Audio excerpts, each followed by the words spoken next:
So this is why we've called this stream Get Resourced. Mm. It's getting resourced to the natural level of consciousness that we all have access to, that we don't need to think about, that we just embody and remember naturally. Now, the reasons why so many of us aren't able to do it is because we've been taught something that is actually counter life giving to who we really are, I believe, as a spiritual species.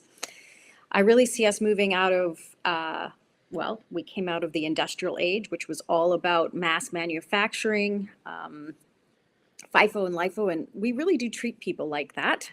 You get numbers and stamps when you go to work, and you cash in and you cash out, and we have a social insurance number. We have numbers pretty much just like they did in, well, someone would probably not like me Interesting, saying isn't this. it? My It social is. insurance number is like sin, and that's being separate from God. It Anyways, is. Yeah, I don't know if people so know the origin of the word. Sin means to miss the mark, to be separated from God, from source to universe, the creator, whatever you want to call it, to the electromagnetic energy that runs our body and is connected to everything else. Um, and one of the things that probably most surprised me that I didn't know, and I have a video if anyone wants to DM me, and I'll send it to you because we can't put it here. It's like 2 minutes, and it is on my Facebook page. But like I can share my screen DNA, from here. what's that? But anyways, looks like I do Huh? have the option to share my screen. We can try that Oh, next time. Yeah. okay. Next time. um, Many people think source, the soul, God, whatever you want to call it, is this flaky, fluffy thing somewhere floating outside of us. And depending on who you speak to, they're like, well, we're all connected to it. We're all one. But how do you feel that? How do you know that? And so if you research the etymology of DNA, our building blocks of our body, DNA, the root word is deoxyribonucleic acid. It comes from Latin and Semitic languages, and rabbi, I guess it comes from the Semitic meaning rabbi, which means Lord, God, Lord and Master, which is very exciting. And then you have nucleic acid. Nucleic acid means the fire at the center of your being. In other words, your soul. So the blueprint of us, the DNA, is actually meaning that God, that source, that your soul is actually in your body.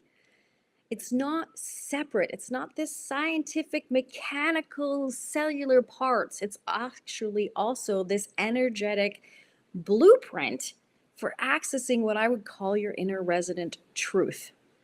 So there's DNA and then there's mRNA, which they also had in vaccines, interestingly enough.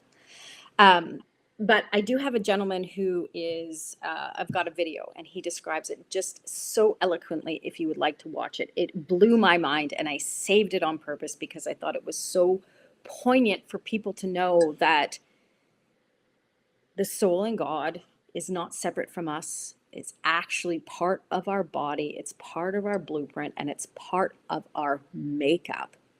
And so, how do we communicate with that? How do we access that? Well, Marshall Rosenberg was a brilliant, was a psychologist, but at the end of it, he was a very spiritual man. And so, when he talks about needs and not being in touch with our needs, his definition for that, which is so brilliant, needs are words that describe the life serving energy that motivates and sustains us. I'll repeat that because it's pretty cool. Needs are words that describe the life serving energy that motivates and sustains us.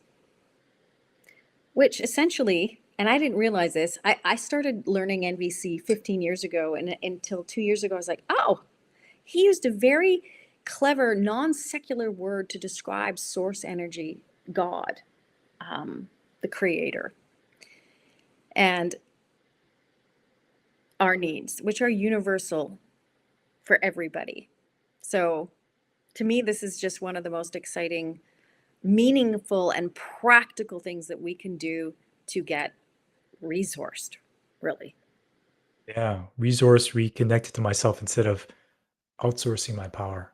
And that's why we Yeah. call it get resource to self source and others, to tap into the power that I have within myself and to speak from that place. And when I speak in needs, it's like it's relatable because most likely you and I, we have the same needs. It's what makes us human. Yeah. And that energy, right? I love it. Like that life serving energy that motivates and sustains us. It's like the true essence of giving or volunteering, as if like when that happens I feel so good. Why is that? It's as if by design I'm meant to serve, right? I'm meant to serve me if I look at it at a deeper level, because if I serve Summer, I'm serving me, right? We're reflections of each other, of the one true source. So get resource. Also another shout out to who we were in company with, Mr. Kevin Walton at Sacred Sons. He uses that as well. So give a little shout out to Mr. Kevin Walton to get resource to ourselves. And I love that word, resource, like resourcefulness, right? It's like I am resourcefulness. If I look to myself, limitless possibilities. If I really, really actualize that and feel into that. Mm-hmm. So it's so interesting how our education system, which is a domination structure, as we heard from Marshall, teaches us that our feelings are fakey and fluffy and emotions are, we need to be factual. What everyone else tells us is facts without checking in with ourselves and our emotions. And I appreciated last night, Dre, in our class, you talked about the distinction between feelings and emotions. And what you said, and correct me if I'm wrong, is that feelings describe the English language words that we have for emotions, but emotions themselves are the energy and motion that moves through our body. And there's so many different types of tinders, sounds, different flavors of emotions that run through our body.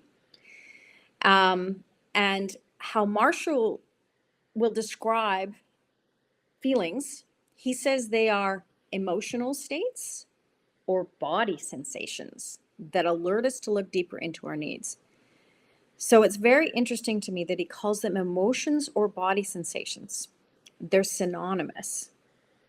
And this is where it goes into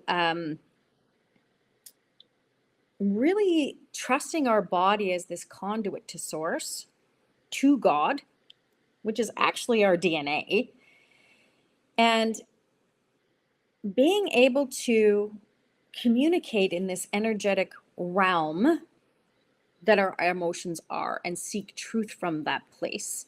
And this is not something that we've been taught. And another thing from another great thinker that ties this together, at least for me, is Einstein. Energy and emotions are just energy and motion. Energy cannot be created or destroyed, only transformed. And it's always doing that. It is the nature of energy to continuously transform. And as a human species, we've been taught to judge, diagnose, label. What else do we do with our emotions? We stuff them. We try to positively outthink them or affirm ourselves. Not that positive thinking and affirmations are bad, but often they can lead us to not acknowledging what we're truly feeling, and therefore we can't access what we need, which is our life serving energy, which is source. So it's a bit of bypassing that ends up happening there. Yeah, they teach us to look outside out of ourselves, right? I love what Chris said here. Society teaches us to please others rather than to please ourselves, which is backwards, right? And when we say please, I'm not saying, not to be of service and to give. There's a difference between pleasing and giving is there strings attached, right? Though going back to this work of tuning into my emotions and my feelings is a way of freedom, right? And I speak to a lot of men and a lot of women too, that there's a big desire for freedom, that a lot of us, build and create to be free. Financial freedom is a big thing, right? Freedom 55. And I say the biggest freedom is not financial freedom. It's mental and emotional freedom. It's being in tune with who I am, being in tune with my no, being in tune with where I want to go with my life and making decisions from that place. It's my inner authority, my inner sovereignty. Am I living someone else's vision unconsciously, or am I choosing consciously to that? And I love NVC, and I love to ask the question of, like, why are you in this work, Summer? Why do you teach it, facilitate it? Why do you want to deepen that? I love to hear your story around this journey of yours to get resource and seeing NVC as part of that. Oh, wow. That's a big question. And it brings up emotion in me, actually. Um, I think what comes up immediately for me in this moment spontaneously is just, growing up as a kid and just feeling disconnected, really feeling like something was horribly missing. Um, and some people may know a bit of my story. I grew up in quite a wealthy Springbank, just outside of Calgary, and there's multi-million-dollar homes there that all have pools and 3 and 4 car garages and all of these things. Um, and one day we trekked across to our neighbor who gave us, drinks and showed us toured his house, and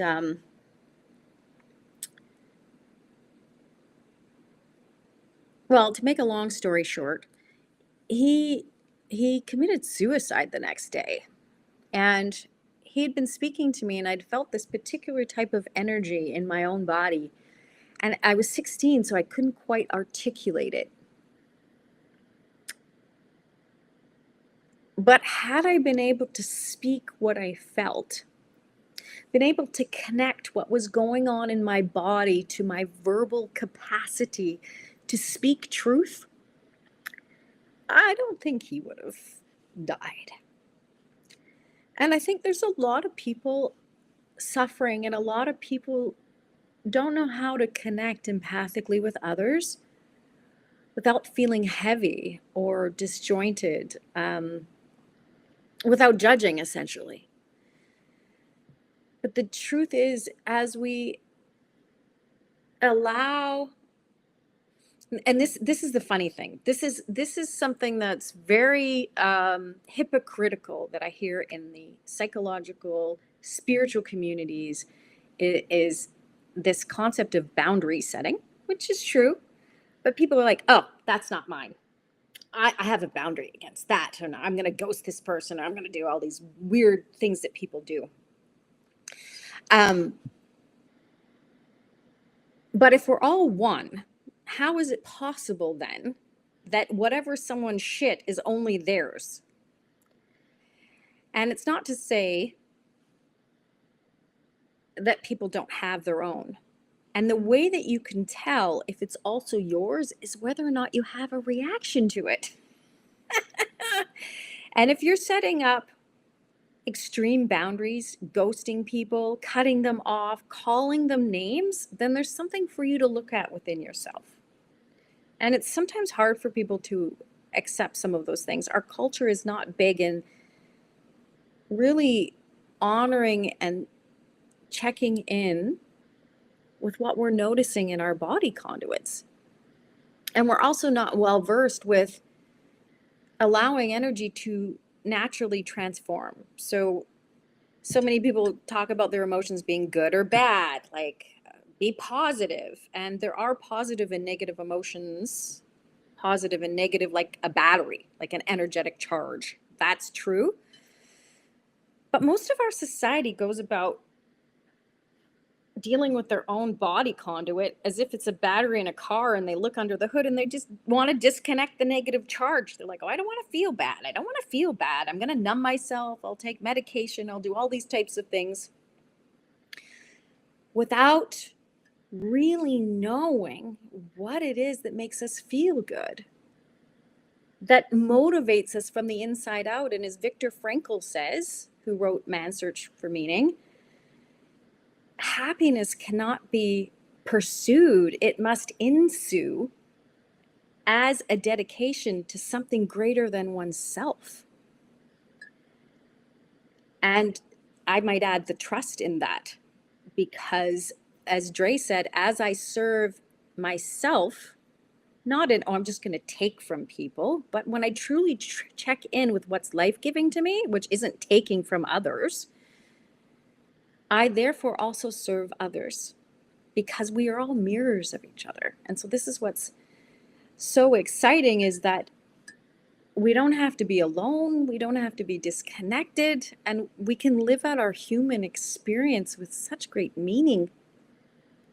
And feel like we have family, like we belong here. Because I know a lot of people in their birth families, especially for any black sheepy people, there's a real disconnection, there's a judgment. And I know there's a lot of people since COVID estranged from their families. And so for me, it's about family. At the root of it, true family, soul family, connection, knowing what our actual, true, raw, authentic humanness is, and being able to be with each other in it.